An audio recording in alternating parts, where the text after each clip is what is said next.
Buenos días, chicos, ¿qué tal? Espero que estén bien. El día de hoy estamos en el horario de la clase de literatura.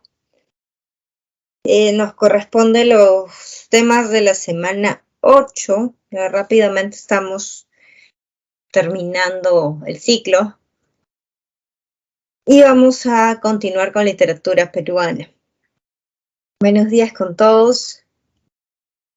Espero que estén bien. ¿Qué tal?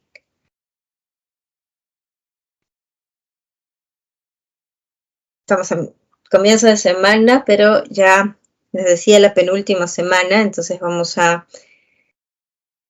ir culminando con la línea del tiempo de nuestro curso, que es pues el último apartado de literatura peruana. Vimos la semana pasada el boom, vimos también el romanticismo en el Perú, y ahora vamos a continuar. Si recuerdan, después del romanticismo, al igual que en Europa, el movimiento que le sigue es un movimiento opuesto, una reacción contra los románticos, es el realismo. Luego vamos a ver modernismo, vanguardismo e indigenismo. Entonces tenemos diversos movimientos que cubrir hoy. Como siempre, cualquier consulta por el chat, también me confirman siempre si hubiera alguna dificultad, mejor dicho, me comunican por el chat para la señal o algo por el estilo. Buenos días con todos. Vamos entonces a empezar con el realismo del siglo XIX. En el realismo peruano nosotros tenemos las obras de Clorinda Mato de Turner y de Manuel González Prada. Recordemos que estos dos autores son representantes de finales del siglo XIX, pero el líder del realismo es Manuel González Prada, y que se está tratando de una época en que hay mucha desolación debido a que hemos perdido la guerra contra Chile. Entonces, ese es el contexto, ¿no?, en el que surgen estas ideas, sobre todo las de González Prada, que es el líder, ideas muy duras, amargas respecto a nuestra realidad. Entonces, veamos a Clorinda Mato primero, para luego pasar a Manuel González Prada, pero recordemos que forman parte del mismo movimiento.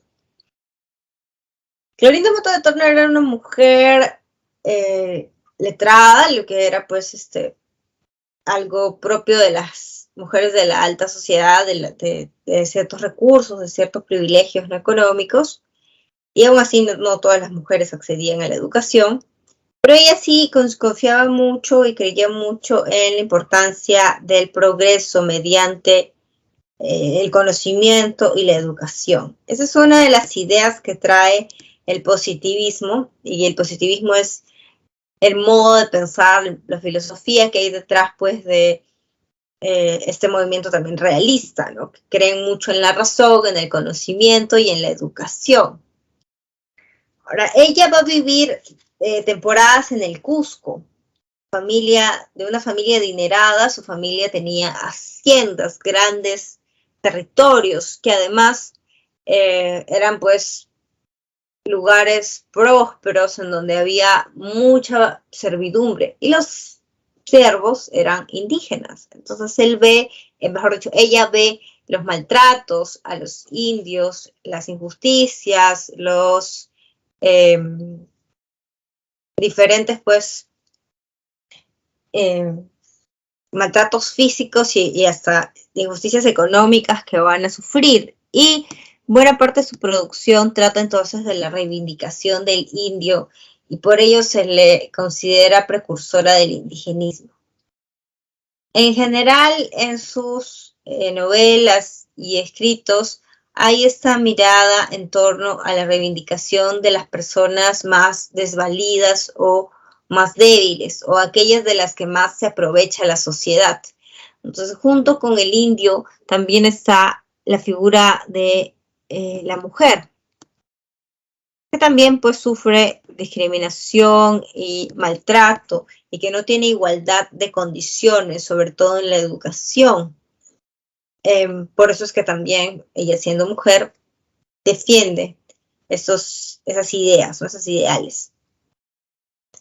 Pese a que ella sí es una mujer religiosa, a diferencia de González Prada, ella cree en Dios, no es creyente, pero va a hacer fuertes denuncias contra el clero, entonces contra la iglesia, pero sobre todo en torno a estos malos elementos de la iglesia, que ella considera pues que son algunos curas que también son abusivos, que algunos de ellos han cometido incluso abusos sexuales contra indígenas, curas que han saqueado lugares, casas de los indígenas, o han secuestrado a hijos de indígenas para hacerlos sus sirvientes. Ella ve toda esta situación en que incluso los clérigos, que se supone que deberían ser los más buenos, los más cristianos, ¿no?, que deben representar toda esa bondad cristiana, en realidad actúan mal. Entonces, por ello tiene esta postura anticlerical, muy crítica de la iglesia y de sus malos elementos. Pese a su defensa del indio, se habla de ella también con un defecto, que es esta visión paternalista. La idea de que los indígenas son personajes desvalidos en sus obras, que no pueden por sí mismos salvarse o obtener algún tipo pues de independencia, justicia, sino que necesitan que los protejan, ¿no? Los indígenas en las obras de Clorinda necesitan un protector, una ayuda, y casi siempre los que los protegen deben ser hombres adinerados, blancos, buenos. Entonces esa mirada, esa visión se le denomina paternalista. Aves sin nido, que es una novela de finales del siglo XIX, es una novela ambientada en una ciudad imaginaria en Cusco. La ciudad se llama Quillac. En ese pueblito hay una pareja de esposos, que son los esposos yupanquis, que son indígenas, y tienen 2 hijas. Una de ellas es pequeñita y la otra ella es una adolescente. 2 hijas mujeres, ¿no? A los indígenas en este pueblo de Quillac son muy maltratados por parte de sus autoridades, los llamados notables. Estas autoridades son el gobernador y el cura principalmente, quienes se encargan de cobrar una serie de tributos injustos, o sea, hacerles pagar a los indígenas cuotas injustas, ¿no?, corruptas. Se encargan también de maltratar y humillar en muchos casos a los indígenas, y hasta de quitarles sus posesiones si es que se rehúsan a pagar o a someterse a la autoridad. A veces hasta les quitan a sus hijos para hacerlos sirvientes, y eso es lo que pasa con los Yupanqui, que su hijita menor, Rosalía, está en manos del cura, y porque supuestamente no pueden pagar esta deuda, que en realidad ellos han intentado pagar varias veces, pero cada vez que quieren pagarla, la deuda sube, ¿no?, para que no puedan liberarse. Entonces vienen una pareja de esposos que son, además, esposos adinerados, hacendados con dinero, que son los esposos Marín. Y esta pareja de esposos, que son hombres además buenos, personas buenas, que utilizan su dinero para ayudar al prójimo y demás, ellos van a pagar la deuda de los yupanquis. Entonces van a ayudar a que recuperen a su hija y les van a dar trabajo en su hacienda para que no estén pues sometidos a las autoridades. Debido a esto, a que los esposos Marín se hacen fama pues de bondadosos y de ayudar, terminan pues ganándose la antipatía de los notables, de las autoridades. Va a haber allí un enfrentamiento, ¿no?, en que el gobernador y el cura, los notables, van a dar una serie de malhabladurías, van a difundir una serie de chismes sobre los Marín que los hacen quedar mal el principal es que ellos supuestamente los acusan de robar unas joyas sagradas del pueblo y por ello van a promover que quemen su casa, incluso, ¿no? O sea, súper violento. En ese incendio los marines logran escapar, pero quienes mueren son más bien los esposos Yupanqui. Entonces, los indígenas mueren y las niñas huérfanas quedan bajo la protección de estos esposos marín, los hacendados ricos. Margarita ya es una adolescente, ¿no? En la obra tiene 14, 15 años y se enamora de otro jovencito llamado Manuel. Sus planes son ir a estudiar a Lima. Ella incluso la apoya en los Marín para que vaya a la universidad, cosa que no era muy usual, ¿no? Y notamos los ideales de Clorinda Mato, ¿no? Que está promoviendo que incluso las mujeres, incluso los indígenas, accedan a la educación, cosa que no lograban en ese momento. Y bueno, su plan es ir a la universidad y luego casarse con Manuel. Pero al final de la novela se descubre que ambos son hermanos, porque a sus madres un obispo las había violado, el obispo anterior del pueblo, el cura. A la mamá de Manuel, que era una mujer mestiza, y a la mamá de Margarita, que era la mujer indígena, había abusado de ellas. Entonces notamos que se denuncia algo muy grave, que además era una realidad de la que nadie hablaba, ¿no? Y que incluso hasta ahora genera escándalo, estos abusos sexuales por parte de la iglesia. En la época, eso le gana a Clorinda Mato muchísimas enemistades. Va a ser quemado su libro en las iglesias, van a hablar de ella las peores cosas, ¿no? La van a acusar de todo lo que se puede, van a difamarla, van a llamarla desde loca hasta cosas terribles y ella se va a tener que ir del país por tanto acoso.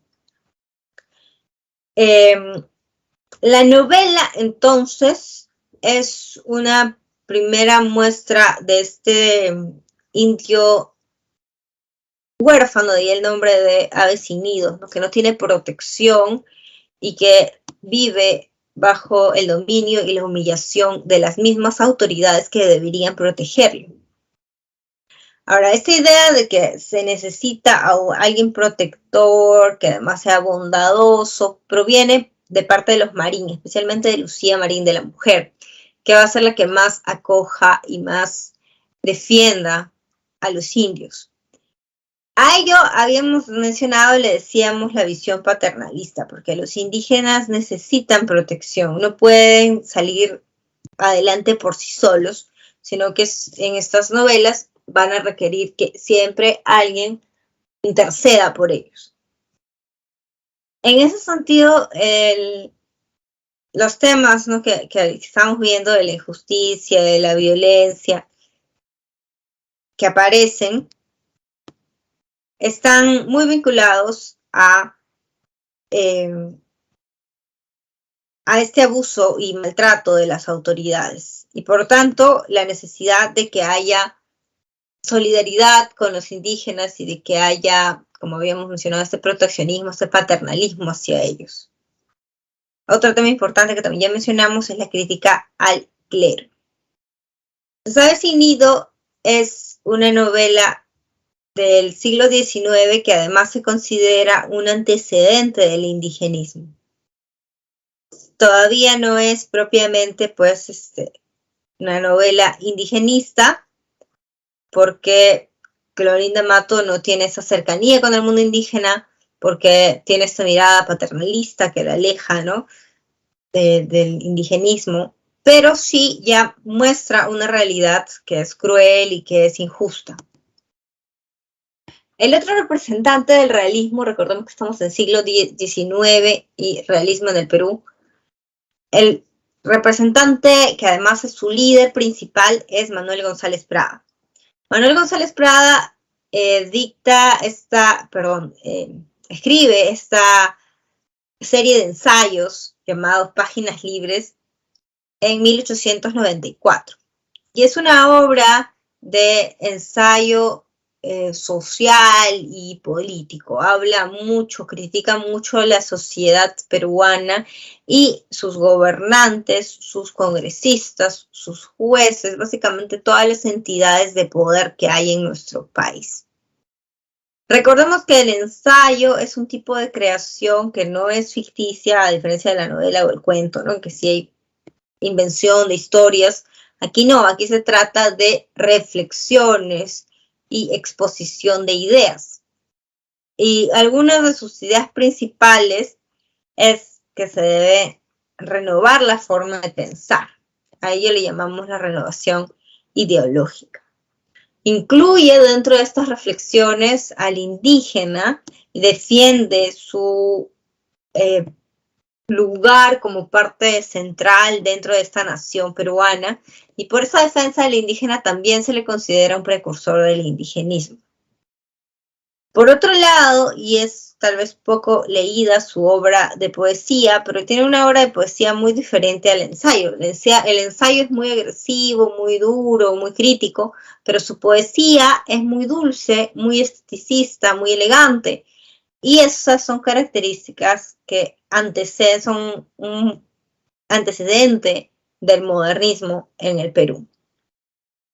Nosotros nos vamos a concentrar en los ensayos y en la mirada más nacionalista y crítica que aparece en sus obras. Aquí hay algunos fragmentos de Páginas Libres, por ejemplo. En esta obra tenemos este famoso fragmento, bueno, que es parte del discurso en el que dice los viejos a la tumba, los jóvenes a la obra, ¿no? Y que tiene un trasfondo en realidad de una de las características que hemos visto, que es la renovación ideológica. Lo que está proponiendo es que se renueve la forma de pensar y las ideas que se están difundiendo en nuestra sociedad. Entonces, te dice, los viejos deben temblar ante los niños porque la generación que se levanta es siempre acusadora y juez de la generación que desciende. Niños, sed hombres, madrugada a la vida, porque ninguna generación recibió herencia más triste, porque ninguna tuvo deberes más sagrados que cumplir, errores más graves que remediar, ni venganzas más justas que satisfacer. El fragmento hace referencia entonces a la necesidad de que no que matemos a los viejitos, ¿no? Ni que literalmente, como dicen, pues se vayan a la tumba, ¿no? Sino que estas ideas viejas, muchas de las cuales son ideas de injusticia, de corrupción, de racismo, de clasismo, que son ideas antiguas, que vienen además desde la época colonial, que es algo que él critica, ¿no? Es algo que trajeron los españoles, eso de que los blancos, en ese caso los europeos, eran superiores a los indígenas, que era mejor pues el idioma español, el quechua, que era la cultura española, y lo de los indios eran pues idolatrías o adoraciones, pero no era cultura ni era religión. Todas esas ideas que vienen desde antes se siguen manteniendo hasta el siglo XIX y algunas hasta el siglo XXI, ¿no? Estas ideas de diferenciación racial, de imposición de unos sobre otros, de superioridad de unos sobre otros, obviamente de injusticias y de maltratos como consecuencia de estas diferencias. Entonces, por eso es que hace referencia a que los viejos son la generación que ya se va y que los niños, en este caso los jóvenes, en realidad es a los que se refiere, ¿no? Está diciendo tienen que crecer. Son jóvenes pero no han crecido, ¿no? Dicen sean hombres, madruguen a la vida, levántense ya a esta vida porque tienen que resarcir muchas cosas que se han hecho mal. Van a tener que darse cuenta que han recibido, como dice, una herencia triste, ¿no? Errores graves que remediar. Entonces, el cambio comienza por el cambio de ideas que proviene de las nuevas generaciones o que debiera promoverse por las nuevas generaciones, ¿no? Pero que vemos que han pasado nuevas generaciones ya mucho tiempo después, más de un siglo después, y no siempre las ideas se renuevan. Entonces sigue vigente esta petición de González Prada. Ahora, él también en Páginas Libres escribe ensayos sobre la situación del indio. Y eso es lo que lo hace precursor del indigenismo, ¿no? En ese fragmento de la derecha, por ejemplo, te dice: el indio permanece como en el tiempo de la dominación española, envuelto en la misma ignorancia y abatido por la misma servidumbre. Pues si no paga tributo en oro, da contribución en carne. Si no muere en la mina, sucumbe en los campos de batalla. Hasta vamos haciendo el milagro de matar en él lo que rara vez muere en el hombre, la esperanza. ¿Qué te dice entonces? La ignorancia y la servidumbre son aquello en lo que se le ha sometido al indígena. No se le da educación, no accede al colegio, mucho menos a la universidad, ¿no? Y la servidumbre es porque para subsistir tiene que trabajar muchas veces en estos trabajos que son bastante terribles, bastante mal pagados, que básicamente son una miseria a cambio de que trabaje todo el día en la mina, por ejemplo, ¿no? Los obreros de mina en tiempos antiguos, ¿no? Siglo XIX, siglo XX, incluso, entraban a trabajar muy jóvenes, a los 13 años, a veces antes, y morían también a veces antes de cumplir siquiera los 20 años. Entonces, esta situación que ve González Prada es una situación que se reproduce mucho, se difunde mucho de injusticia, ¿no? Y que aparecía, como te digo, hasta décadas después, ¿no? Ya después de la época de González Prada seguía habiendo esta situación de injusticia en que los jóvenes indígenas tenían que someterse a trabajos esclavizantes, que muchas veces los mataban. En la época de mi abuela todavía existía esto, ¿no? Ella me contaba que conocía jóvenes que no habían llegado a los 18, 19 años, indios que morían en las minas, porque eso te da enfermedades respiratorias y mueres finalmente. En la época de González Prada también a los jovencitos y en general a los indígenas los mandaban a pelear contra Chile. Entonces, masas enormes, grupos enormes de indígenas van a también sucumbir en esta situación. Por eso es que dice que los estamos deshumanizando tanto que hasta les hemos quitado o les estamos quitando la esperanza, dice, ¿no? Es una sociedad tan desigual, un país tan indolente, tan maltratador con parte de su población, que todos somos responsables, ¿no? Por eso habla en nosotros, ¿no? Vamos haciendo el milagro de matar en él. No lo está haciendo el propio González Prada, pero es una forma de responsabilizar a todos como nación mal constituida, ¿no? Hay este fuerte también tono de nacionalismo, muy ácido, muy agresivo, porque es necesario sentirnos como un todo, como un grupo, lo que se denomina una nación, para realmente pues tratarnos a todos con igualdad, es lo que propone.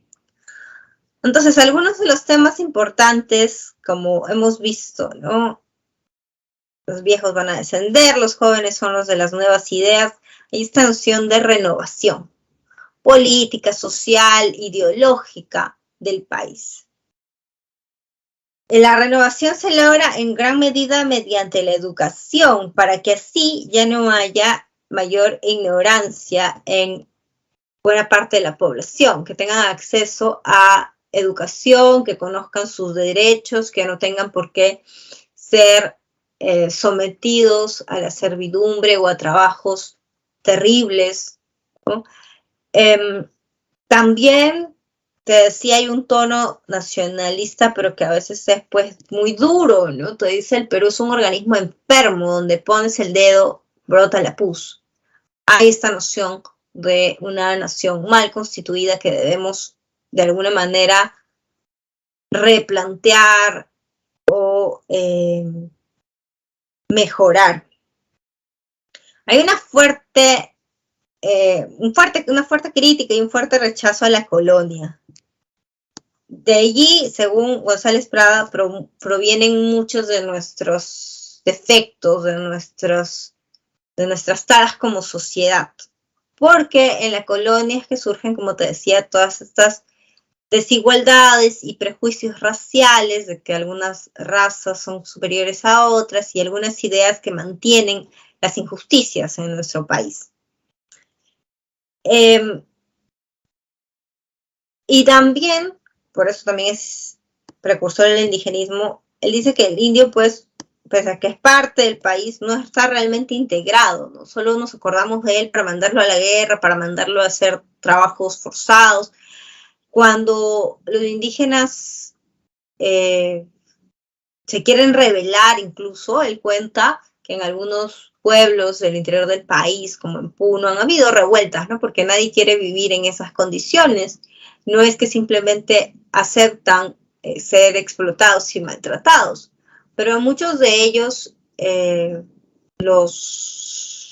las autoridades mismas, ¿no? Los tienen, si se quiere, chantajeados e enganchados, porque los pueden no solamente hacer daño a ellos, sino a sus familias, o porque les pueden quitar todo lo que tienen. Y si pese a eso los indígenas quieren rebelarse, quieren irse contra las autoridades o quieren escaparse, ¿no?, de alguno de sus pueblos, han habido casos en que les han mandado incluso a la policía, ¿no? Los han acribillado, les han disparado, les han los han reprimido muy fuertemente. Entonces, a ello es a lo que llamamos esta noción de maltrato y de injusticia que González Prada, pues, trata de revertir. Y por último, también González Prada, no lo hemos visto en estos fragmentos, pero al igual que Clorinda Mato, va a ser muy crítico de la Iglesia. En este caso, tenemos la idea de una crítica fuerte, pues, a la institución religiosa de la Iglesia y incluso un renegar, ¿no?, de las ideas religiosas. En el caso de González Prada, sí, él es mucho más duro que Clorinda Mato, porque él no es tan creyente, ¿no? Él es agnóstico.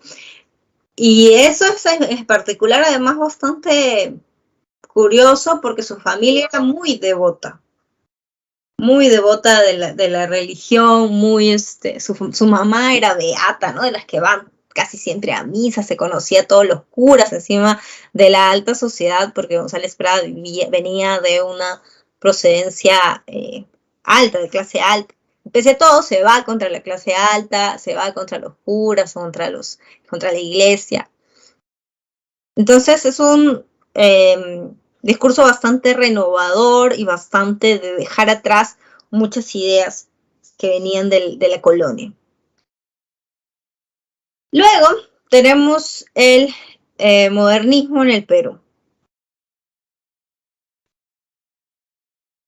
El siguiente movimiento, que es el modernismo, viene justo después del realismo. Hasta que estamos yendo en orden, ¿no? Hemos visto romanticismo con Ricardo Palma, realismo con González Prada y Clorinda Mato, y el modernismo es desde finales del 19 y más precisamente acá en Perú a inicios del siglo XX. Finales del 19, si recuerdas, habíamos mencionado que aparece Azul, un libro sobre la belleza, la naturaleza y el amor. Y es el libro que da inicio al movimiento en Nicaragua. Es un movimiento hispanoamericano, ¿no?, el modernismo de Rubén Darío. En nuestro país, sin embargo, en 1900 aproximadamente, 1901, saca un libro importante de Chocano, y en 1906 su libro más conocido, que es Alma América, es del señor, entonces, José Santos Chocano. En Perú, el modernismo toma un tono mucho más épico y rimbombante, lo que se llama grandilocuente en la poesía. Quiere tener este tono como de gran importancia, de epicidad o grandeza. Lo vamos a notar en Alma América. Entonces esa es la poesía, que es lo más famoso porque además Chocano es un poeta que va a tener premios a nivel internacional, va a recibir reconocimientos en otros lugares. Pero también hay cuentos modernistas, acá hay dos escritores modernistas, Clemente Palma y Ventura García Calderón, que escriben cuentos también pues con esta noción básica del modernismo, que es la belleza de las palabras, ¿no? En el caso de Chocano, nosotros nos vamos a detener en Alma América, un poemario de 1906, pero además cabe mencionar que Chocano es toda una personalidad importante, una personalidad bastante, para algunos pues, polémica, cuestionada, porque se le conocía pues como un poeta que tenía bastante grandes ego, una personalidad bastante arrasadora, por decirlo de algún modo, que era una personalidad muy, muy grande también, no tenía esa fama, digamos, de creído. Y un episodio que lo hace pues famoso para mal, o infamemente conocido, es que tiene un enfrentamiento contra otro periodista. Chocano, aparte de poeta, era periodista, era diplomático. Entonces tiene un enfrentamiento con un periodista del Comercio, en la antigua sede del Comercio, en toda la esquina del periódico, donde se producía antiguamente el periódico. Se encuentran, tienen un altercado de palabras. A Chocano no le había gustado un artículo que había escrito ese joven contra Chocano, ¿no? Él era muy cuestionado por sus ideas políticas, Chocano. Entonces había escrito un artículo contrario a él y no se iba a retractar, y tuvieron este enfrentamiento entonces en palabras primero, que rápidamente degeneró en que se fueron pues a los golpes, y Chocano sacó un arma y termina disparándolo. Entonces nos habla de una personalidad también bastante, como les mencionaba, pues prepotente, ¿no? Y el asesinato queda impune. Eso es lo que después le va a ganar pues aún más antipatías, porque por sus contactos y su fama, al parecer, sale libre después de 2 años de juicio, que es un juicio que se dilata más de lo normal, la hacen larga y sale libre. Entonces, en ese aspecto pues bastante terrible, ¿no? La fama de Chocano, que también muere de manera violenta, ¿no? Lo acuchillan cuando él ya vivía en Chile, lo acuchillan en un tranvía. Así un loco, por cosas de la mala suerte nada más. Entonces Chocano es toda una personalidad, digamos, en lo anecdótico, ¿no? De su vida. Y en la poesía, tiene una poesía, bueno, obviamente hemos mencionado modernista, pero muy marcada también por esta grandeza de las dos tradiciones que quiere él enmarcar muy claramente. Él dice que es indio y español, pero más precisamente pues inca y conquistador, ¿no? Entonces estos poemas, también llamados poemas indo-españoles, que es el subtítulo que le da a Alma América, engrandecen y dejan muchas veces en alto el pasado colonial incluso. Recordemos nada más ese título de los caballos los conquistadores, que habla de cómo estos caballos eran hermosos y fuertes y entraban a las ciudades para conquistar. Nos hablan de un pasado que ya tenía críticas, ya era visto como un pasado doloroso y problemático, el de la colonia, ¿no? Por otros escritores ya estaban teniendo esa mirada, ¿no? Hace un ratito hemos visto González Prada, pero que Chocano todavía va a engrandecer en su poesía. Entonces eso también le va a traer luego algunas críticas. Sin embargo, no se puede negar que es una poesía llena de ritmo, sonoridad, música, belleza, que plantea la belleza de nuestra geografía, de nuestra naturaleza americana como un componente central. Y por otro lado, la idea del mestizaje, como te digo, sí puede ser a veces pues engrandecido en sus poemas.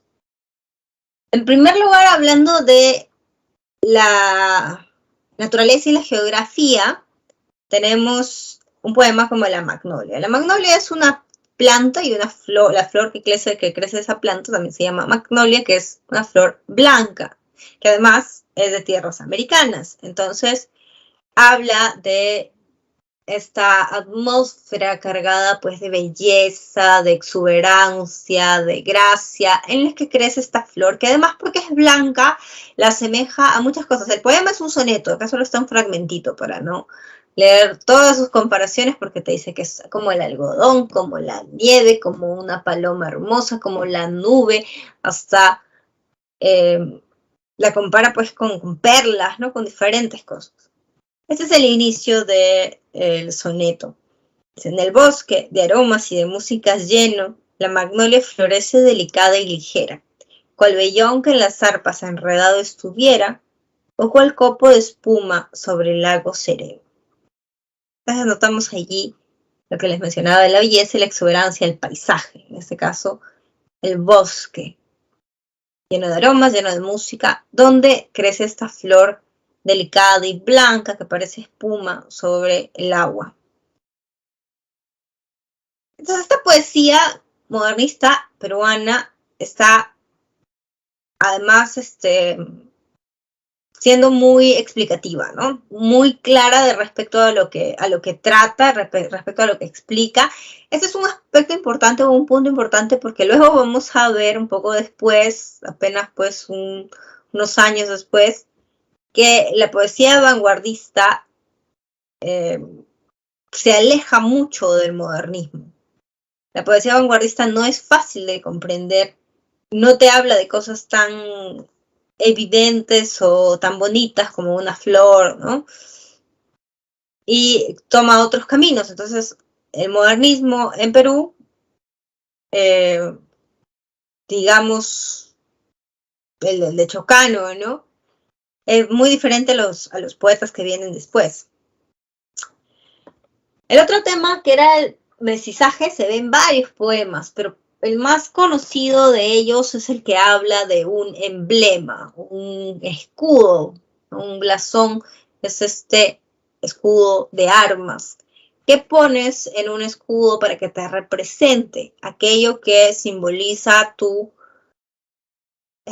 origen, tu proveniencia, lo que eres y lo que representas y defiendes. Entonces, así es como arma su blasón Chocano, poniendo elementos que para él lo representan y que él defiende. Dice, soy el cantor de América autóctono y salvaje. Mi lira tiene un alma, mi canto un ideal. Mi verso no se mece colgado de un ramaje, un vaivén pausado de hamaca tropical. Cuando me siento inca le rindo vasallaje al sol, que me da el cetro de su poder real. Cuando me siento hispano y evoco el coloniaje, parecen mis estrofas trompetas de cristal. Mi fantasía viene de un abolengo moro. Los Andes son de plata, pero el león de oro, y las dos castas fundo con épico fragor. La sangre es española e incaico es el latido, y de no ser poeta, quizás yo hubiese sido un blanco aventurero o un indio emperador. Todo el tono es muy, lo que se llama en poesía, grandilocuente, o sea que engrandece aquello de lo que está hablando, ¿no? Le da este tono épico, grandioso. Desde él mismo, ¿no? Se llama el cantor de América. No es cualquier poeta, es el cantor de América, que además luego se vuelve su apodo, su sobrenombre, también así se le conoce a Chocán. Autóctono y salvaje, ahí está, digamos, defendiendo sus raíces americanas. Ha nacido en estas tierras, es autóctono de aquí. Y muy importante, estas dos tradiciones de las que hablan. Cuando me siento inca, le rindo vasallaje al sol, que me da el cetro de su poder real. Cuando me siento hispano y evoco el coloniaje, parecen mis estrofas trompetas de cristal. Entonces, el inca no es cualquier indígena, no es un indígena, digamos, trabajador o de las clases medias o pobres, ni siquiera una indígena de las épocas antiguas, sino es el emperador el que mandaba, el que tenía todo el poder en la antigüedad, en el Tahuantinsuyo, que es el Inca, ¿no? Habla además del poder. Entonces el Inca no es, nos habla de un mestizaje que no es un mestizaje entre indígena y español cualquiera, sino es un mestizaje un tanto aristocratizante, ¿no? Tiene un cetro, tiene poder. En el caso su lado hispano, habla de la colonia. Entonces, cuando se siente hispano, dice, recuerda la colonia, la recuerda además como algo grandioso, porque vamos a ver que asume, ¿no? Se asume a sí mismo como un conquistador, por acá dice, un blanco aventurero, ¿no? Entonces, hubiera sido un blanco de los que viene a descubrir América, ¿no? O un inca de los que tenía todo el poder. Y hay esta noción, pues, de fundir, como él mismo dice, de juntar las dos tradiciones, los Andes de plata, que es el símbolo de las Sierras Nevadas, y el León de Oro, que es el símbolo de la corona española. Entonces, obviamente, se trata también del tema del mestizaje, pero, como te decía, un mestizaje hecho épico, hecho grande, ¿no? Algunas características extra que podemos notar, o algunas de las que ya hemos mencionado, por ejemplo, este aliento épico para hablar del pasado histórico, ¿no? No es solamente la historia, lo que ya fue, sino es algo grandioso, una tradición admirable. En el caso de la colonia, incluso, habla de ella con ese tono grandioso, ¿no? Los caballos de los conquistadores, por ejemplo. Y eso luego le va a traer críticas, obviamente, porque la colonia ya es un periodo un tanto problemático y que se estaba criticando, ¿no? Otro tema que ya mencionamos es la belleza del paisaje, que también aparecía en la Magnolia, ¿no? Este bosque de aromas y músicas lleno en el que nace esta flor hermosa. Su tono también es torrencial, desbordado, con muchas palabras, lo que llamamos la facilidad de locución, o sea, que expresa mucho fácilmente y que es además fácilmente comprensible, porque si nos vamos a poner a compararlo con los poemas que vamos a ver en un rato, los poemas que vienen un poco después son bastante más difíciles. En ese sentido es que gracias a estas características de que es una locución fácil, un tono grandioso, la sonoridad que tiene, eso hace que la poesía logre un gran público y se vuelve una poesía popular. Es entendible, es asequible y va a ser admirada por muchos en su época. También utiliza lo que habíamos mencionado para Rubén Darío, imágenes plásticas, que son imágenes que tienen color o forma, o algún tipo de color, olor o forma, ¿no? Entonces, algún tipo de referencia a los sentidos, a lo sensorial. Generalmente, color, olor, formas, texturas. Esto entonces es Alma América, con eso cerramos lo que es modernismo. Les recuerdo que ya hemos visto antes el posmodernismo y dentro del posmodernismo estaba Eguren, poeta de Los Reyes Rojos y La Niña de la Lámpara Azul, y Abraham Valdelomar, que veíamos especialmente El Caballero Carmelo. Entonces, después de modernismo viene posmodernismo, nosotros vamos a saltar al vanguardismo.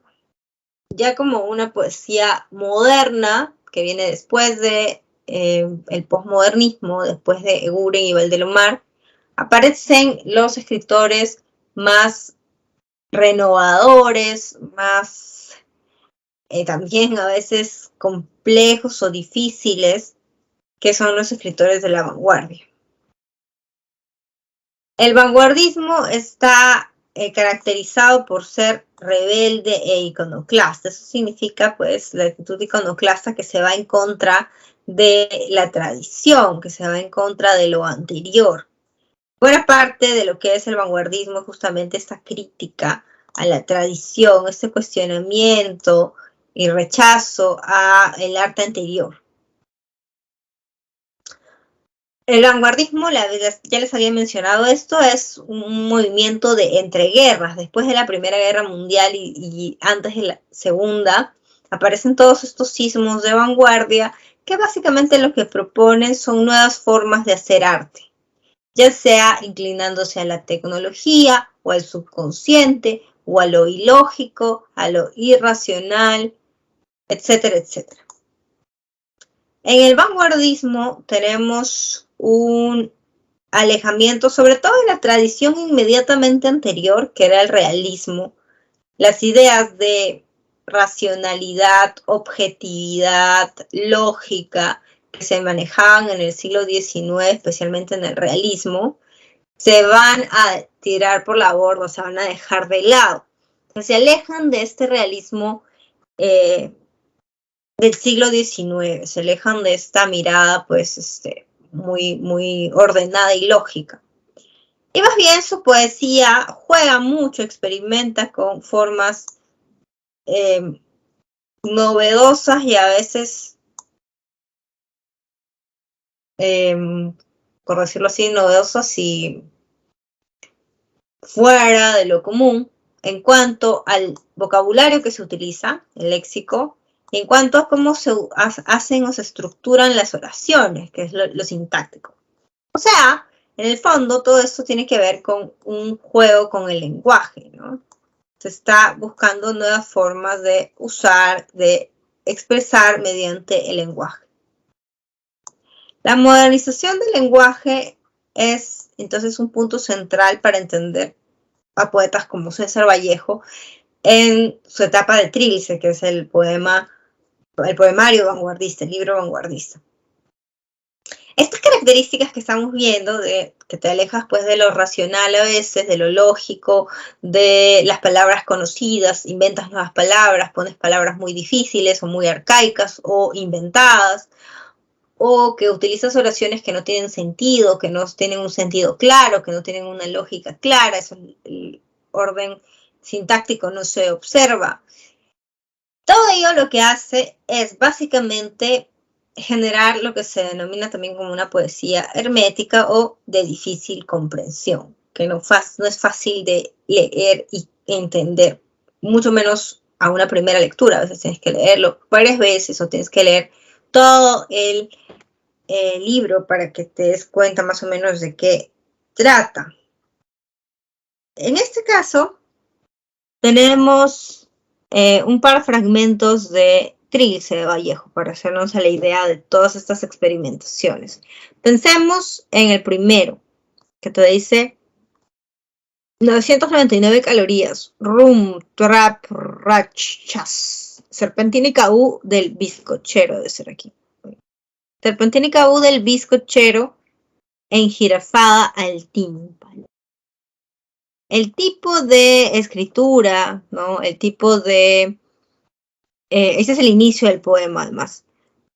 El tipo de expresión que aparece en este poema es un modo de expresión, te decía, inusual.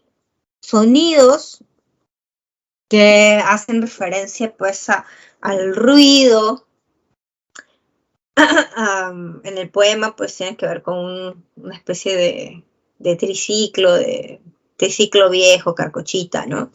Pero que al principio no sabemos o no tenemos idea. Si leemos los primeros versos, estos sonidos o ruidos hacen justamente referencia a lo ilógico, algo que no está expresado de manera ordenada o racional, ¿no? Te podría decir qué suena así, ¿no? ¿Qué cosa es? El motor hace ruidos al pasar o el triciclo está destartalado, pero no, en vez de decírtelo de manera ordenada, lógica, te pone ruidos, sonidos. La expresión misma, ¿no? Después, la serpentínica U del bizcochero, enjirafada al tímpano, no te deja nada claro sobre qué va a tratar el poema, sobre qué trata. Son las primeras líneas. Generalmente el poema o en su título o en el inicio te dice de qué va. Este poema no tiene título, el título es un número y el inicio te deja más enigmas que respuestas. Y eso tiene que ver con esta experimentación entonces lingüística de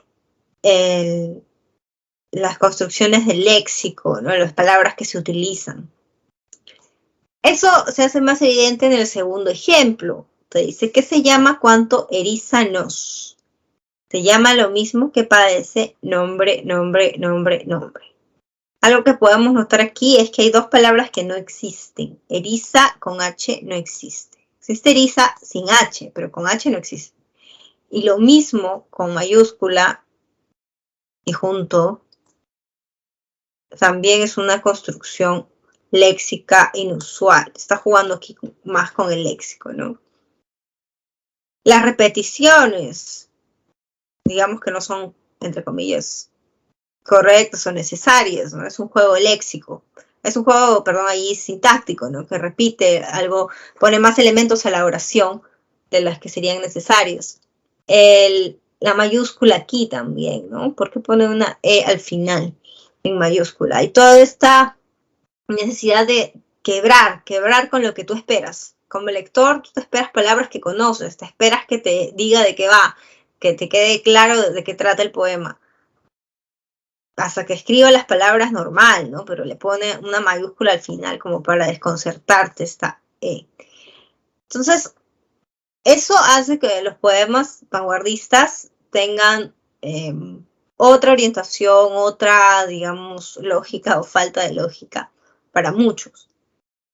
Y lo vamos a ver ahora en Vallejo con más calma. Algunas otras características: no utilizan versos medidos, emplean lo que llamamos el verso libre. No hay métrica, no hay rimas. Además, en muchos casos hay también términos tecnológicos, innovaciones, mencionan innovaciones tecnológicas. Hay esta conciencia de que estamos viviendo en la modernidad que está regida por las máquinas. En el ejemplo que vemos aquí, vemos un nivel espacial distinto, lo que se llama el aprovechamiento de la página en blanco, del espacio que hay. Ya no se escriben como se suele hacer los poemas, escribirlos todos líneas tras líneas a la izquierda, ¿no? Aquí hay desde el título una tipografía diferente. En el medio puede haber un aquí vemos en el medio un tipo de espaciado diferente entre las letras, ¿no? Pueden usarse mayúsculas o minúsculas. Esto ya tiene que ver con elecciones un poco de lo visual. ¿Cómo quieres que el poema impacte visualmente, ¿no? Y lo que estamos viendo también es esta idea de colocar versos por aquí, por allá, como salpicados, que no tienen que tener un orden fijo, que parecen como flotar en medio de la página.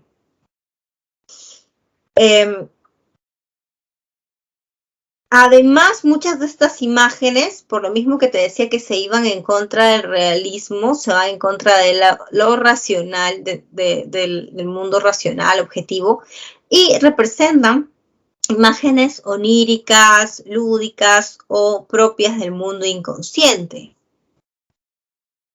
Por ejemplo, decir, la luna crecerá como una planta, es una imagen un tanto onírica, ¿no? La luna crecerá como una planta, porque sabemos que la luna está en el cielo, no está atado a nada, mientras que una planta está, por el contrario, en la tierra, enraizada y fija. Entonces son dos imágenes que parecen opuestas, que no son fáciles de fundir, pero de pronto es una representación más creativa, ¿no? Como una imagen que podría salir en un sueño o en la imaginación. Entonces, a eso nos referimos con representaciones que pueden ser inconscientes, pueden ser más oníricas o más lúdicas. Listo. Algunos representantes de este movimiento.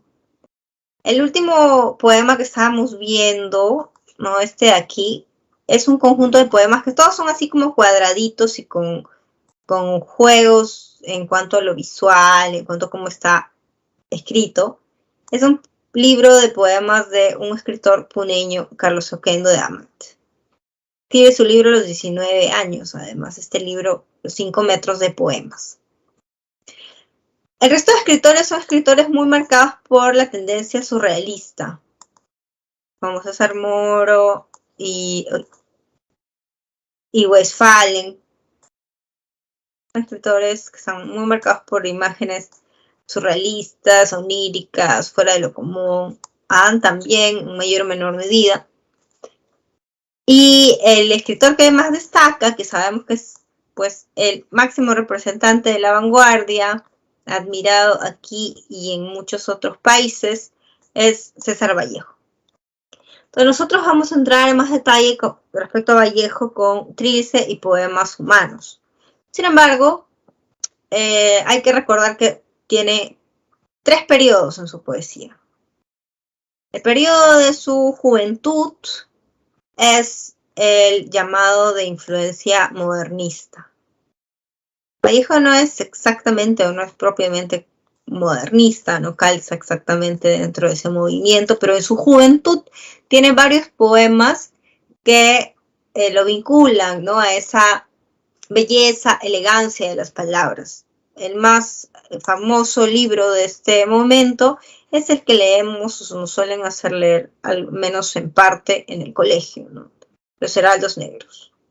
Entonces, es la primera etapa, la etapa, te decía, de su juventud. Luego ya, años posteriores, va a sufrir vicisitudes personales muy, muy fuertes, como que se muere su madre, que sufre prisión mientras esto sucede. Entonces, eso le hace escribir una poesía que a veces más desgarradora y a veces también mucho más hermética o compleja, que es la poesía del periodo vanguardista. Allí está el poemario Trilce. Entonces, el año 1922 se considera el año del inicio del vanguardismo en el Perú, con este poemario que se vuelve el más radical de las letras hispanas. Y de hecho es muy admirado también en España, justamente.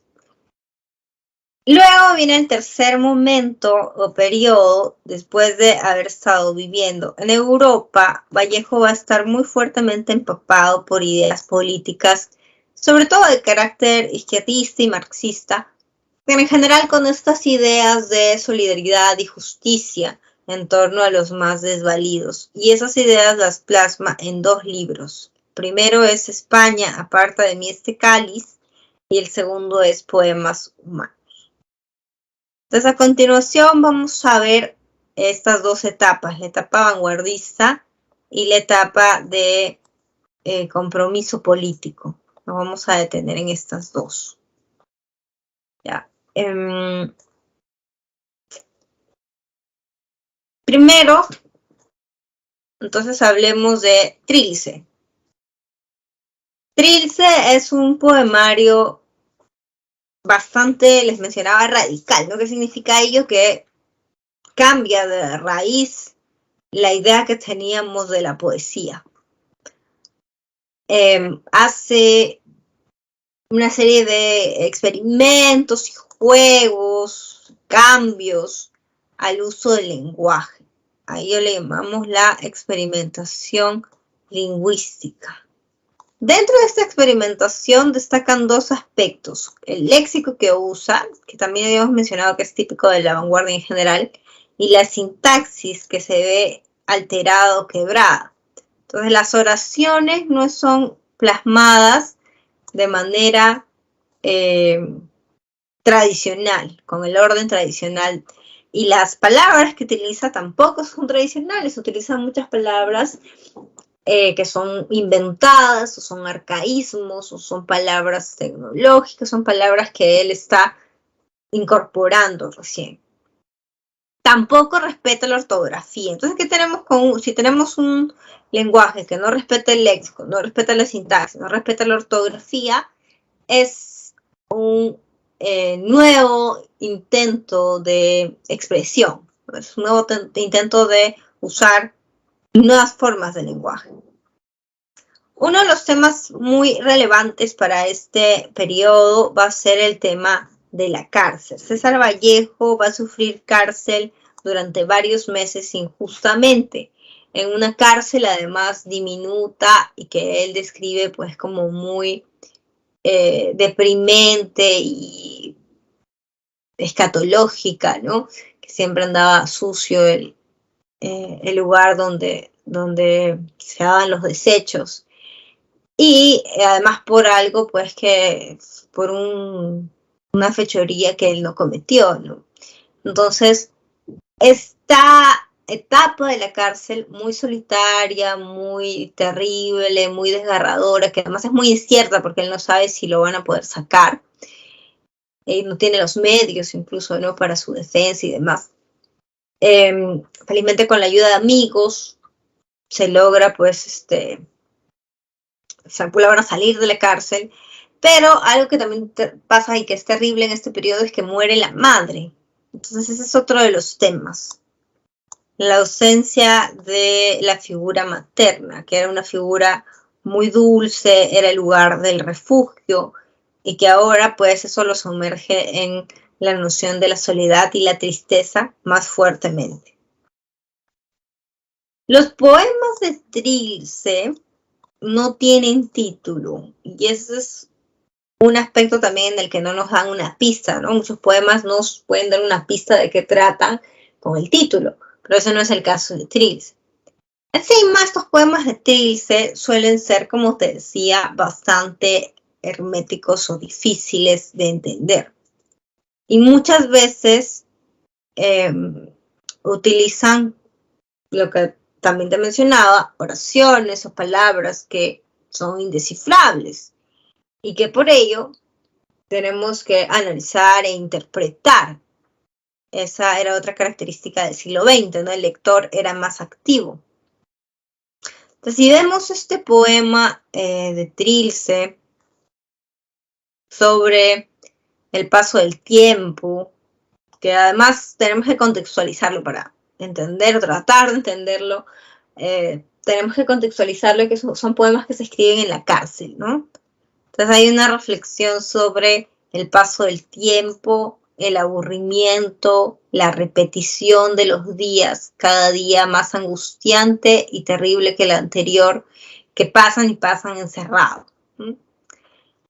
Entonces, por ello, en torno a ello es lo que debemos entender de este poema cuando justamente te menciona el paso de tiempos, de mañanas, de eras, de etapas, que se van como repitiendo, ¿no? Y de hecho repite las palabras como para que eso te quede claro. Tiempo, tiempo. Mediodía estancado entre relentes. Bomba aburrida del cuartel a chica. Tiempo, tiempo, tiempo, tiempo. Era, era. Gallos cancionan escarbando en vano. Boca del claro día que conjuga. Era, era, era, era. Mañana, mañana. El reposo caliente aún de ser. Piensa el presente, guárdame para mañana, mañana, mañana, mañana. Nombre, nombre. ¿Qué se llama cuanto eriza nos? Se llama lo mismo que padece. Nombre, nombre, nombre, nombre. Entonces, el poema, un poema hermético, te decía, ¿no? Un poema que no se entiende tan fácil a la primera lectura, puede darte algunas pistas sobre aquello de qué va, porque es muy claro que hay una serie de repeticiones. Y esas repeticiones no están en vano. Ahora, además hay referencias al tiempo, al inicio es muy claro, tiempo, tiempo. El era es una conjugación, ¿no? No es en presente, es en pasado. Era, y de hecho lo dice, ¿no? Boca del claro día que conjuga. Era. Entonces está hablando del tiempo que pasa, que está en el pasado, y luego del futuro, ¿no? Mañana, mañana. Piensa el presente, guárdame para mañana, mañana, mañana. Entonces, si hay algo, aunque sea un poco, que se puede tratar de descifrar, es que nos habla de la repetición y del paso del tiempo. Del aburrimiento, también por ahí dice, ¿no? Que está en el cuartel, está encerrado, recordemos que está en la cárcel, bomba aburrida del cuartel. Entonces, esta idea del paso del tiempo, repetitivo, se repite, se repite, se repite, y que resulta, pues, aburrido y tal vez hasta podría ser agobiante, ¿no? Ahora, la última estrofa es un poco diferente, porque ya no te habla solo del paso del tiempo, del pasado, del futuro, sino te habla de el nombre. Te dice, y eso es lo que repite, la noción que repite, ¿no? Nombre, nombre, nombre, nombre.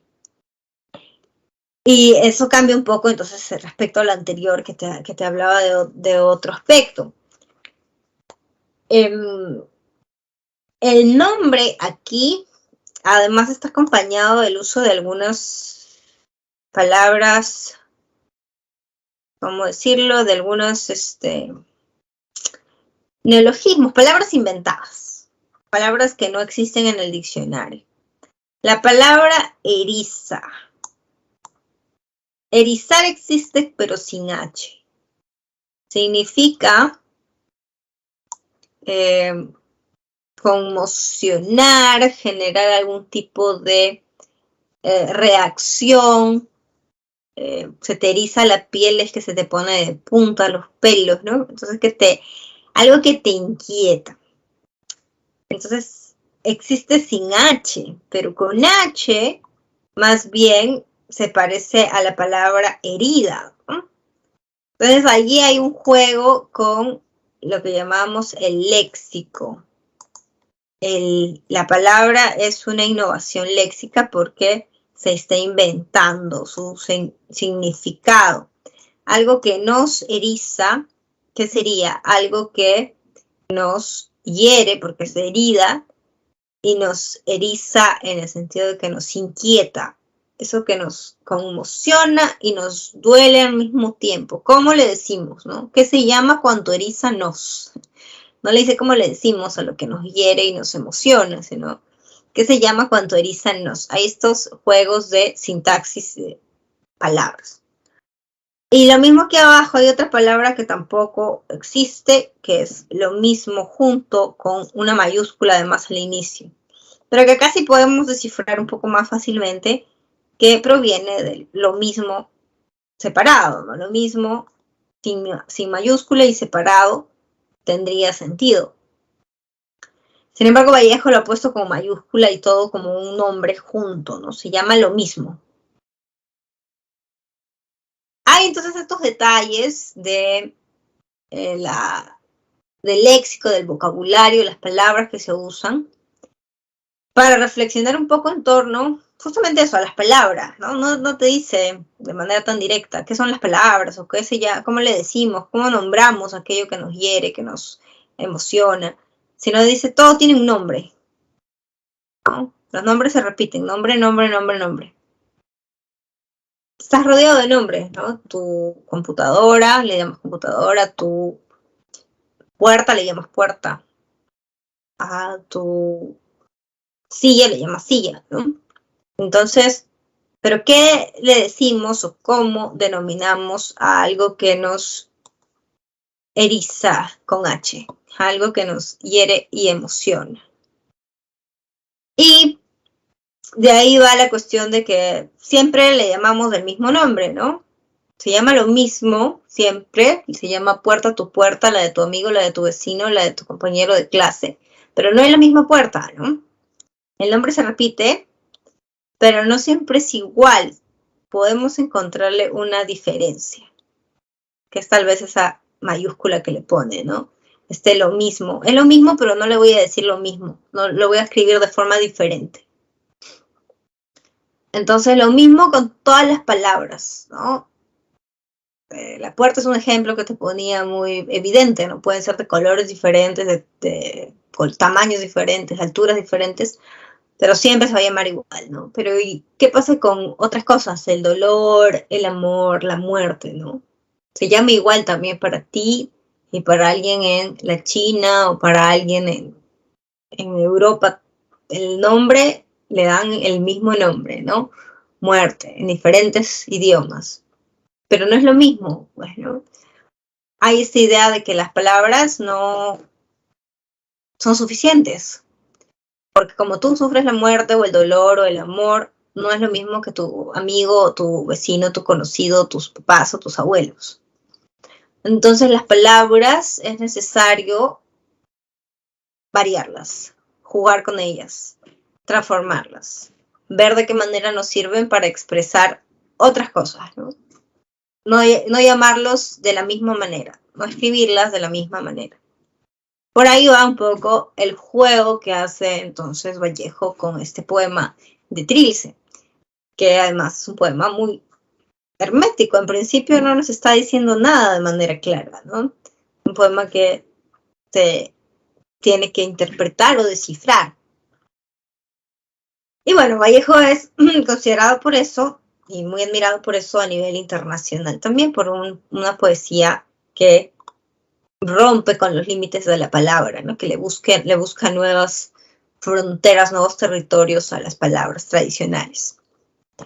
El siguiente periodo, que es el tercer periodo, recordemos que estamos deteniéndonos en este aquí, Trilce, sería el segundo periodo de la poesía, y nos vamos a detener ahora en el tercer periodo, que es el periodo del compromiso político. En este tercer periodo hay dos libros. España en parte de Miste Cáliz es un libro sobre la guerra civil en España. Al interior de España hay una guerra en los años 30 que dura apenas 3 años, pero que va a ser desastrosa, va a dejar muchísimos muertos. Y justamente Vallejo vive en España, así que conoce la realidad muy de cerca. Esta guerra civil termina incluso con la muerte de varios defensores de la democracia, incluso de artistas como Federico García Lorca, que era un escritor de la vanguardia española, ¿no? Y por ello es que Vallejo le dedica todo un libro a estas imágenes de muerte, de guerra y de desolación que están en España, aparte de Miste Cáliz. Y que también tiene pues este mensaje de, al final, solidaridad y esperanza, ¿no? Un poema muy famoso de España, aparte de Miste Cáliz, es el poema Maza. Por eso nos habla de un combatiente herido, muerto tras la batalla. En el libro, Vallejo se solidariza con los republicanos. Hay dos bandos que están peleando en España, los republicanos y los nacionalistas. Los nacionalistas son los que luego van a instaurar una dictadura. Entonces son militares, dictadores y sanguinarios.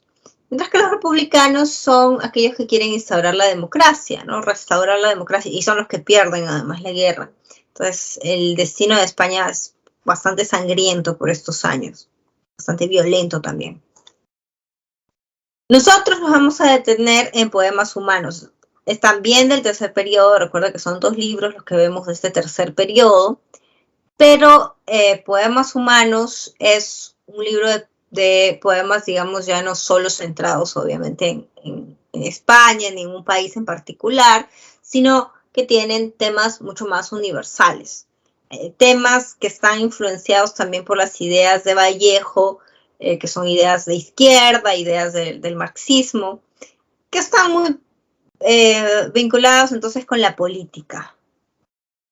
Tienen temas de compromiso político, hablan de la importancia de la solidaridad colectiva, del ser humano que vive para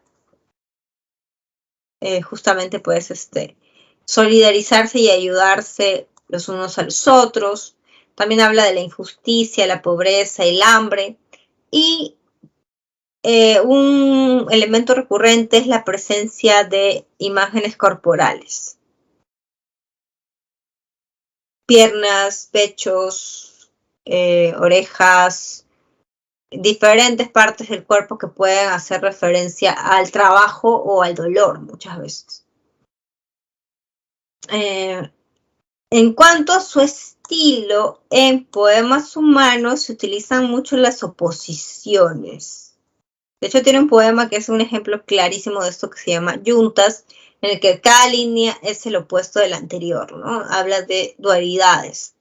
Entonces, pobreza, riqueza, placer, dolor, etcétera, etcétera. Esta idea de estar compuesta nuestra experiencia humana por oposiciones.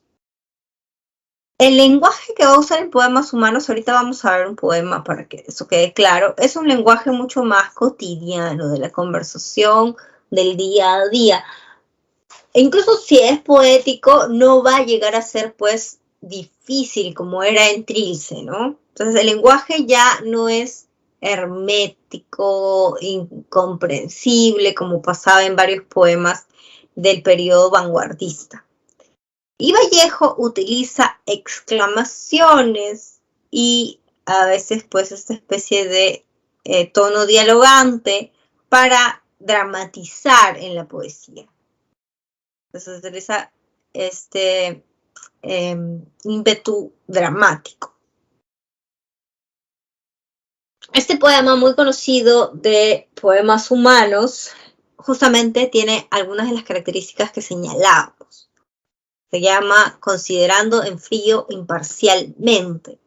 Y habla pues de justamente el sufrimiento, el trabajo y la rutina del hombre. Dice, considerando en frío imparcialmente que el hombre es triste, tose y sin embargo se complace en su pecho colorado, que lo único que hace es componerse de días, que es lóbrego mamífero y se peina. Considerando que el hombre procede suavemente del trabajo, que repercute jefe, suena subordinado, que el diagrama del tiempo es constante diorama en sus medallas, y a medio abrir sus ojos estudiaron, desde lejanos tiempos, su fórmula famélica de masa.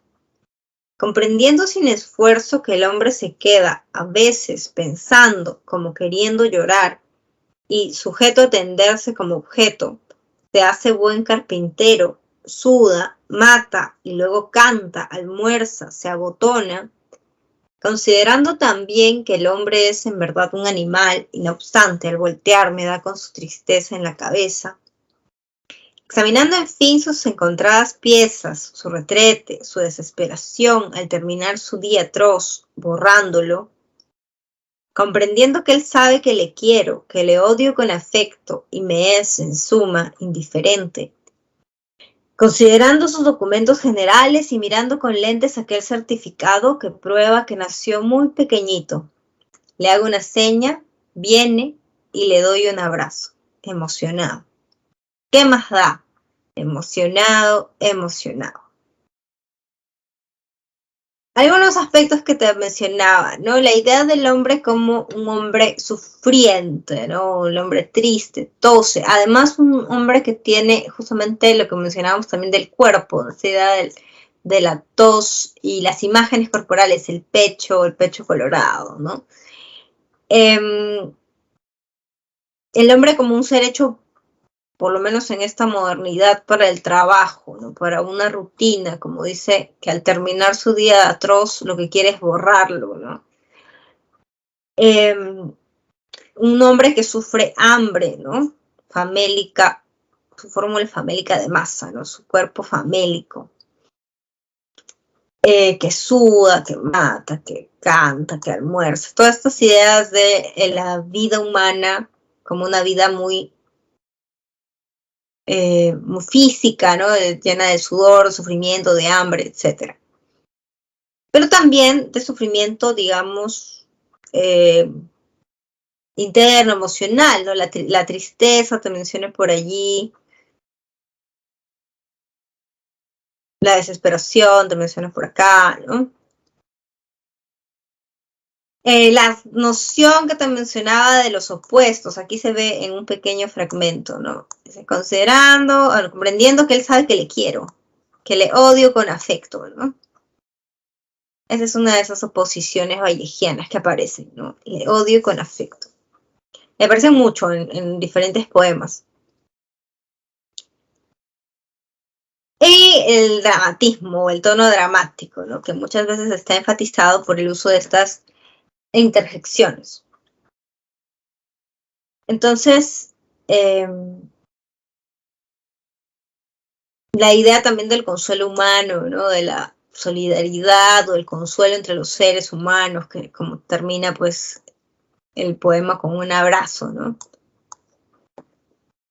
Hay todas estas entonces cualidades de un poema que ya es más entendible, más legible. Si lo comparamos con el poema de Trilce, es el día y la noche, son dos momentos totalmente distintos. No se trata del mismo escritor, pero sus dos poemas son completamente distintos, de estilos y de momentos de su creación diferentes.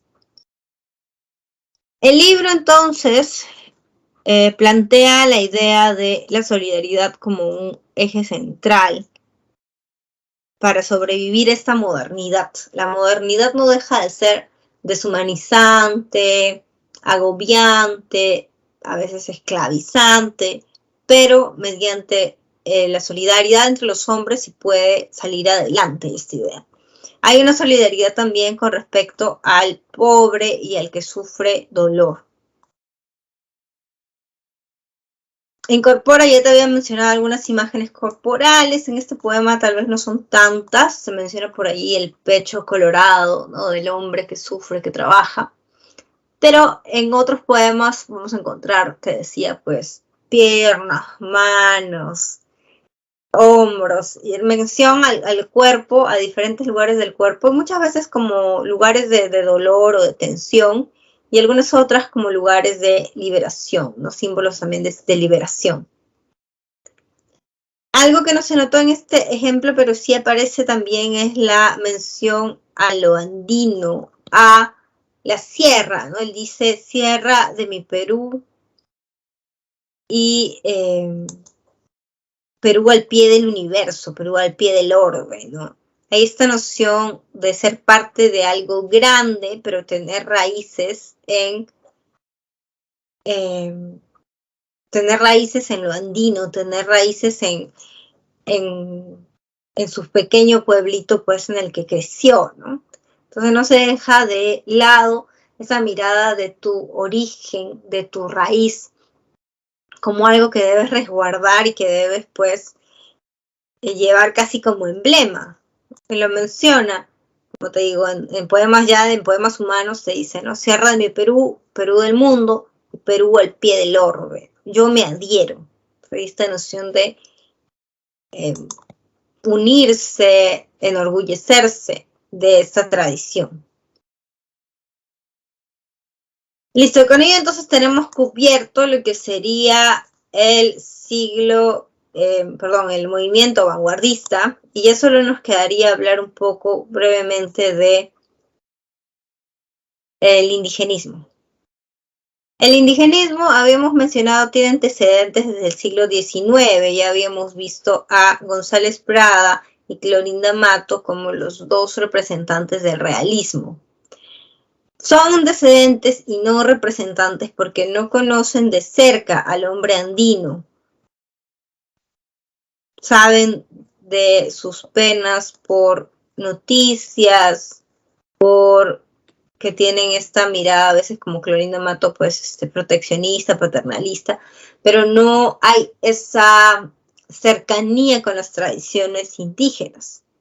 En otros casos, como pasa ya después en el siglo XX, también aparecen pensadores importantes como Mariátegui, que sin embargo desconoce el quechua, desconoce muchas tradiciones andinas, entonces al final se reduce a esta cualidad de aquí, ¿no? Que no conocen de cerca lo andino. Y esa es la diferencia central entre los antecedentes y los representantes del indigenismo.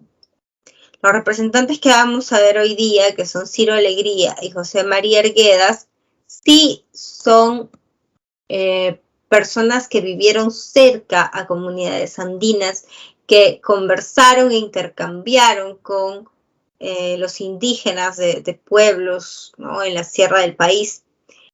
Y justamente son de dos zonas distintas. Ciro Alegría proviene de la Sierra Norte y José María Arguedas de la Sierra Sur. Ciro Alegría, con su novela El mundo es ancho y ajeno, logra gran fama internacional. De hecho, gana un concurso latinoamericano de novela gracias a esta novela El mundo es ancho y ajeno. Ya desde antes había ganado algunos galardones con sus primeras novelas, especialmente en Chile, que es donde le dan refugio, porque aquí en el Perú va a ser un perseguido político por difundir ideas en contra del presidente y por escribir, ¿no?, en contra del gobierno. Y estas ideas políticas, esta realidad lo va a terminar, pues, bueno, primero sufre cárcel y luego va a tener que salir del país para que no lo acosen, básicamente. Entonces, afuera es que logra reconocimiento internacional, curiosamente, ¿no? No aquí. Y también es profesor en universidades de diferentes países, entonces va a tener bastante, digamos, importancia, bastante reconocimiento. Su novela, El mundo es ancho y ajeno, es una novela sobre una comunidad andina llamada Rumi. Está. Rumi es un pueblito, pues, en la sierra del Perú, donde los que viven allí son indígenas y básicamente viven de sus tierras, de sus pequeñas chacras. Su vecino es una gran hacienda de muchísimas extensiones de hectáreas de tierras que se llama la hacienda Humay. Y el dueño de esta hacienda Humay, el gamonal Álvaro Amenábar, está pues empeñado en quitarle las tierras a Rumi. Quiere hacer crecer aún más su territorio y desalojar a los de Rumi. Rumi tiene un alcalde que es Rosendo Maki. Rosendo Maki pues es el que va a representar a la comunidad y va a buscar, digamos, enfrentarse al gamonal por la vía legal, ¿no? Contrata a un abogado, busca cuáles son sus posibilidades de salir adelante, de poder ganar el juicio, de que no les quiten las tierras, pero al final el abogado es un abogado corrupto que se les va a voltear. Al final Álvaro Amenábar se sale con la suya y terminan desalojando a la comunidad de Rumi. A Rosendo lo acusan injustamente de ladrón, lo encarcelan y lo matan en la cárcel, y va a asumir el liderazgo el hijo de Rosendo, Benito Castro. Entonces, otro alcalde de Rumi. En ese momento, Benito Castro lleva a la comunidad, a los que quedan, porque muchos han ido a diferentes zonas del país a buscar trabajo, a ver cómo subsistir. Los pocos que quedan están viviendo en una zona que es más o menos seca, agreste, que tiene muy poca agua y pocas posibilidades de sembrar y cosechar. Y esa zona que se llama Yanañahui, que es donde se asienta entonces digamos el segundo Rumi, la segunda vez que la comunidad está tratando de surgir, también esa zona va a ser amenazada por el gamonal y los quiere nuevamente desalojar. Les llega una carta, ¿no?, judicial diciendo que esas tierras son de Álvaro Amenábar. Entonces Benito Castro, que no es tonto y que ha venido de viajar por diferentes zonas del país, se da cuenta que los quieren en realidad aburrir, ¿no? Los quieren cansar. Y que básicamente pues se trata de una estrategia del gamonal Álvaro Amenábar para que puedan para que terminen finalmente trabajando para él, se aburran de no tener a dónde ir y terminen trabajando como peones en su hacienda, como siervos, porque en este contexto está muy instaurado el gamonalismo, por eso le llamamos gamonal, es un tipo de feudalismo. Entonces está el amo, que es el gamonal, y el siervo, que normalmente son indígenas. Entonces, Benito les dice pues al pueblo que lo único que les queda realmente es rebelarse por la fuerza, porque pierden el juicio, ¿no? Pierden el juicio y por una vez, y siempre los va a tener así, ¿no? Nada es suyo, como el título lo indica, el mundo es ancho y ajeno para los pobres, dice, el mundo es ancho y ajeno para los indios, para los que tienen poco o nada. Y entonces, la comunidad al final decide levantarse en armas. El hacendado manda a su guardia y los acribillan, o sea, les disparan, y la comunidad de Rumi muere, desaparece. El tema central de la obra es la lucha por la tierra. Entonces, aquí, y esa es una diferencia que vamos a notar entonces en el indigenismo, ya no hay esta visión del indio como desvalido, desprotegido, que tienen que ayudarlo, sino que el indio toma las armas, trata de defenderse, prefiere morir a que lo hagan esclavo, prefiere morir a que se sigan cometiendo injusticias, ¿no? O en todo caso, prefiere luchar y morir luchando. Esa es un poco la idea más que nada, ¿no? Entonces por eso es que lucha por la tierra. Tiene muchas injusticias que sufrir, tiene mucho en su contra, pero aún así trata de luchar. Y justamente los temas secundarios tienen que ver con la injusticia o la justicia que está al servicio de los que tienen plata. La corrupción, porque Álvaro Amenábar compra abogados y jueces. Y en contraste, este mundo de corrupción y de elementos pues negativos, tenemos la vida en la comunidad, que es una vida fraterna, armoniosa, en la que se comparten todo lo que tienen, se ayudan los unos a los otros. Hay esta noción también de sabiduría popular que está encarnada en Rosendo Maki, que es un pues hombre viejo y sabio, ¿no? Que trata de ser lo más sensato, pero al final las injusticias se imponen. Es el lamentable final de la novela.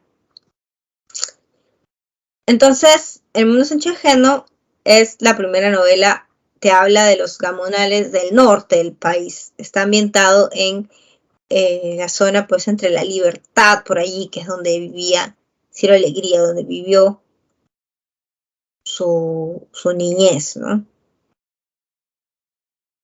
Y luego está la zona del sur, la zona de Abancay, de Cusco, que es lo que conoce José María Arguedas.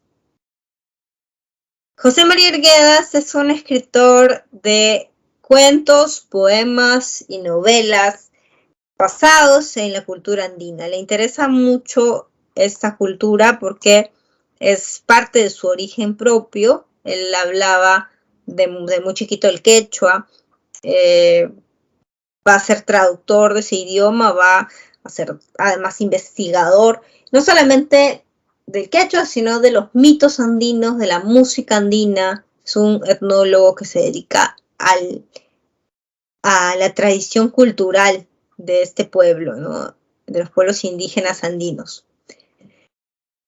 Y vamos a notar que sus novelas están en español, mientras que su poesía está en quechua.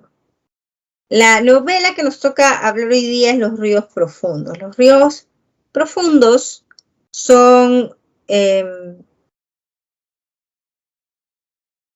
bueno, Los ríos profundos hace referencia pues a esta mirada que tiene el protagonista, Ernesto, sobre la belleza del paisaje y el poder que tiene la naturaleza dentro de la mirada indígena, ¿no? Por eso es que siente una gran admiración por el río, en este caso el río que atraviesa pues la ciudad en la que él está, que es Abancay. Entonces la mirada que se plantea en Los ríos profundos es una mirada andina, muchas veces mitológica, muchas veces animista, y también se representa esta noción del desarraigo de alejarte de tus raíces, de que te maltraten o te hagan bullying, ¿no? Por representar, por ejemplo, el idioma quechua, por hablar en quechua o por aparentar ser trigueño. Hay siempre esta idea de un desprecio a las raíces que hace que muchos se alejen de ellas. Y a eso le llamamos el desarraigo, ¿no? Cuando se aleja de sus raíces. El mismo Arguedas sufre esta situación de desarraigo porque él de niño hablaba quechua y era muy aficionado a los mitos y a la música en quechua, pero su madrastra y sus hermanastros lo despreciaban, por eso se burlaban de él o lo insultaban, y en general a todos los indígenas había este desprecio de la cultura andina.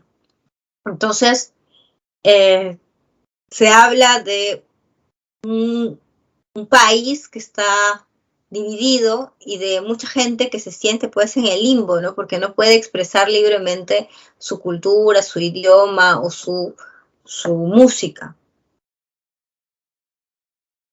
Entonces estas ideas son las centrales de los ríos profundos.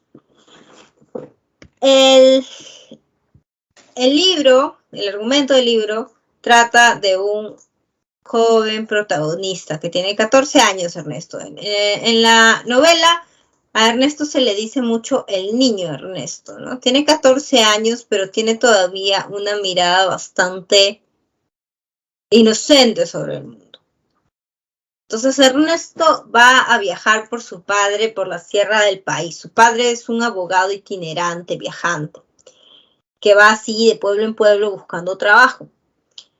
Y llega un punto en el que van a pasar por el Cusco pensando en que el pariente que tienen allí, que es el viejo, los puede ayudar económicamente porque están en una mala situación. Pero el viejo los humilla, los hace dormir en una zona vieja de su casa, casi pues no les da una cama decente. Y el papá de Ernesto decide irse con su hijo a seguir buscando pues trabajo, ¿no? En otros lugares, en otras provincias. Eso sí, que llegan a Abancay. En Abancay el pobre Ernesto va a ser internado en un colegio, en donde pues descubre lo que es el mundo, digamos, más violento, ¿no? De las divisiones raciales y de clase. Como dice aquí, el colegio se vuelve el mundo de la violencia y la marginación. Muchas peleas, muchos golpes, muchos insultos entre los mismos compañeros e incluso de parte de los profesores que son los padres, los curas. Y siempre está muy dirigida esta violencia hacia los que son indígenas o mestizos, pero muy trigueños, hacia el indígena del salón, que es Palacitos, que es al que peor pues le hacen bullying, o por hablar quechua, ¿no? O por tener el dejo de quechua hablante. Entonces hay toda esta discriminación y burlas y maltratos en torno a tu origen. Además, ese lugar en el que está en Abancay, ¿no? El internado, está junto a una hacienda, una gran hacienda de Patibamba, en donde el hacendado se nos dice pues que es muy explotador y estricto con los indígenas. Tanto así que Ernesto piensa pues que va a conocer a los indígenas que trabajan en la hacienda, aunque sea los domingos, que era usual que los dejaran salir. Pero él se sorprende de que casi no ve indígenas llamados colonos, o sea, que no ve indígenas que trabajan en esta hacienda. A Ernesto le gusta irse a las chicherías, escuchar música andina, ¿no? Y ahí piensa que los va a ver, pero no ve muchos y se da cuenta de que hay mucha explotación y mucho control sobre la vida de los indios. El protagonista central, que es este chico Ernesto, va a sentirse muy identificado con el mundo andino en varios aspectos, en varios momentos. Uno de ellos es, pues, en el uso de un zumbayu, que es un trompito. Un trompito que considera que tiene poderes mágicos, que tiene la capacidad de, por ejemplo, hacer que se comunique con su padre, pese a que su padre se ha ido de viaje y él lo ha dejado en el colegio, él le habla a través del trompo y cree que el trompo le está haciendo llegar estos mensajes. Algo similar piensa del río, que también tiene poderes, pero que el río tiene el poder, por ejemplo, de alejar las enfermedades o de hacer el bien o el mal, dependiendo de cómo lo decida, ¿no? Entonces hay esta mirada animista del mundo, que tiene también mucha relación con la mirada andina, indígena más tradicional. En los mitos, en las historias ancestrales de origen andino, efectivamente las cosas y la naturaleza tienen vida. Y eso es un poco lo que trata de expresar Ernesto. A Ernesto le gusta mucho ir a las chicherías, que son estos lugares en donde se toca música andina, en donde se van a relajar los fines de semana, ¿no? Mestizos y algunos indígenas, pero las chicheras que atienden en estas chicherías serían pues como negocios, ¿no? Donde se venden comidas, bebidas. Las chicheras se van a quedar en un punto sin sal y se enteran de que toda la sal la está acaparando el hacendado, el de la hacienda Patibamba. Y se está acaparando la sal ni siquiera porque él la necesita o para usarla, sino para dársela en parte también a los animales. Y eso genera la indignación de estas mujeres que van a ser las que se rebelan y van a terminar pues recuperando la sal y repartiéndola entre los indígenas que la necesitaban. Eso genera que la policía las persiga, que los militares las persiga, en particular a la líder de ella, que es una chichera a la que Ernesto admiraba mucho, ¿no? Doña Felipa, y que termina escapándose y escondiéndose sin que nadie sepa dónde, porque no le encuentran ni siquiera los militares. Luego de este episodio de las chicheras, y ahí notamos que hay mucha violencia, ¿no? Represión, injusticia, y otro episodio en el que también se va a ver la violencia, pero en este caso desde una enfermedad, con imágenes pues de sangre, de muerte, es cuando llega la peste a la hacienda y se esparce por el pueblo. Y los que más van a enfermarse, como suele ser, son los pobres. En este caso la peste le va a afectar muchísimo a los indígenas de la misma hacienda Patibamba. Y terminan pues rebelándose y pidiendo que se hagan misas y ritos para alejar a la enfermedad. Entonces nuevamente desde esta mirada muy mítica, muy creyente, ¿no? En cosas, digamos, sobrenaturales, en cosas que no son objetivas, sino que son más míticas. Creen que con misas, con rituales, se puede espantar a la enfermedad. Así que prácticamente lo toman de rehén al cura para que haga estas ofrendas. Y Ernesto, que por suerte se salva, porque él justo sale por última vez a caminar y a pasear por el pueblo cuando ya está la peste, y cuando ve gente pues ensangrentada, llorando, pidiendo ayuda, pidiendo la muerte, etcétera, etcétera. Pero cuando sale y ve todo esto, para su buena suerte, nadie se le acerca, ni él se acerca a nadie, y felizmente no se contagia. Cuando llega de vuelta al colegio internado, el padre pues le pregunta, lo hace pues cambiarse de ropa, bañarse, lo examinan y felizmente no tiene los piojos, ¿no? Que son por el medio por el que las pulgas, los piojos, por donde se contagia a la gente. Así que por un pelo se salva Ernesto y el padre le dice que vaya con su tío abuelo, que es el que había conocido al inicio de la obra, al famoso El Viejo, que es un hombre muy rico, pero que los había tratado mal a Ernesto y su papá. El cura, el padre, le dice, vete con el viejo, con tu tío, él tiene dinero, te va a poder mantener a salvo, tienes que alejarte de esta ciudad donde la peste va a arrasar con todo. Pero Ernesto le dice el cura que va a ir, pero se empeña en irse por caminos contrarios. No quiere para nada el mundo ir donde el viejo y más bien decide que se va a ir a buscar a su padre. La novela termina de esa manera un poco incierta, abierta, porque no sabemos si Ernesto va a lograr su cometido. Para irse donde el viejo es más o menos 1 hora de caminata, pero para irse donde su padre es alrededor de 4 o 5, y por un camino mucho más agreste. Y además él ni siquiera está seguro si su padre sigue ahí, ¿no? Las últimas noticias que tuvo era de que su papá estaba ahí, pero su papá viaja también. Entonces Ernesto, contra todo pronóstico, prefiere irse lejos y en un camino difícil con tal de intentar al menos reencontrarse con su papá. Algunos temas importantes en la novela, temas centrales en la novela, están vinculados con el mundo andino y cómo hay esta relación estrecha entre una mirada, digamos, en este caso, inocente, que sería la mirada, pues, de un niño, ¿no? La mirada de alguien que tiene, digamos, cierta valoración neutra, que no está marcado por el racismo, que no está marcado por los prejuicios, ¿no? Que no mira las cosas desde una mirada prejuiciosa, sino con un ánimo de fascinación, de encontrarle la belleza al mundo, de mirar las cosas con inocencia, como te decía, ¿no?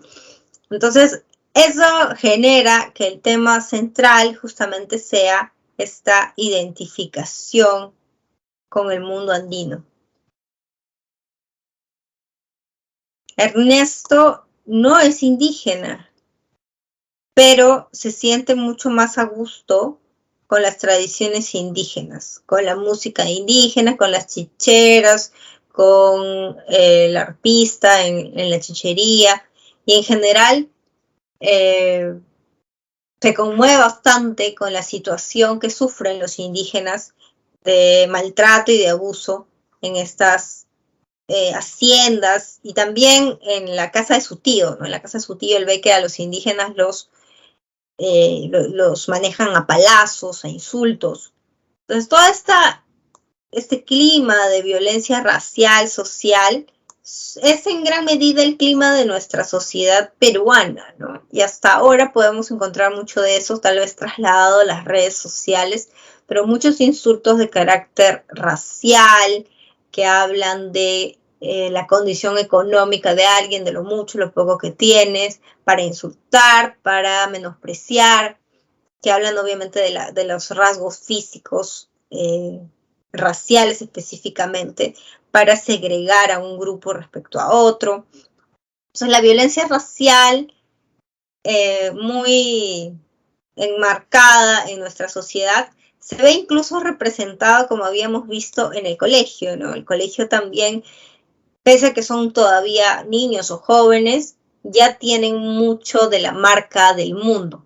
Es como un mini teatro, como una micro representación de lo que es nuestra sociedad peruana. Este dolor por no poder, pues, también manifestar tus raíces, por tener que ocultar de repente que hables quechua, o que tienes dejo de quechua, o que tienes la piel más oscura. Toda esta idea de alejarte de las raíces debido a los maltratos y los prejuicios es otro tema, ¿no? El desarraigo. Ahora, dentro del colegio, el cura que lidera el colegio, que es el padre Linares, también es bastante abusivo con los chicos y algo injusto. Está siempre pregonando que los hacendados son muy buenos, mientras que los indígenas son rebeldes o malos, pues, malos trabajadores o que son, pues, ladrones. En el caso de la sal, cuando se da la rebelión de la sal, dice que son ladrones, etc.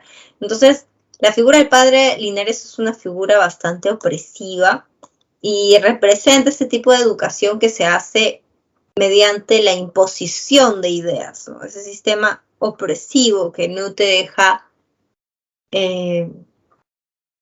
rechazar lo que plantean los profesores y que solamente puedes se impone, en ese caso incluso mediante la fuerza, porque incluso hay casos de violencia verbal y física de los padres, ¿no? Listo, entonces esos básicamente los temas. Ya mencionamos que hay este vínculo con la naturaleza, con el mundo andino, con el río, entre otras cosas. Ese es el argumento de los ríos profundos. Les pido que tomen una captura de pantalla como todas las semanas de las claves del cuadernillo. Ya estamos pues por terminar lo que corresponde a la literatura del Perú del siglo XX. Vamos a seguir todavía la próxima semana. Entonces la próxima semana sería lo último para culminar con estos temas. Si hubieran dudas, siempre les pueden hacer o en clase o en el multichat en los horarios que les indiquen, ¿ya? Porque a veces no alcanza el tiempo aquí, entonces pueden también consultar afuera. Listo, chicos, entonces les dejo para su receso. Que tengan un buen día y cuídense mucho. Hasta la próxima.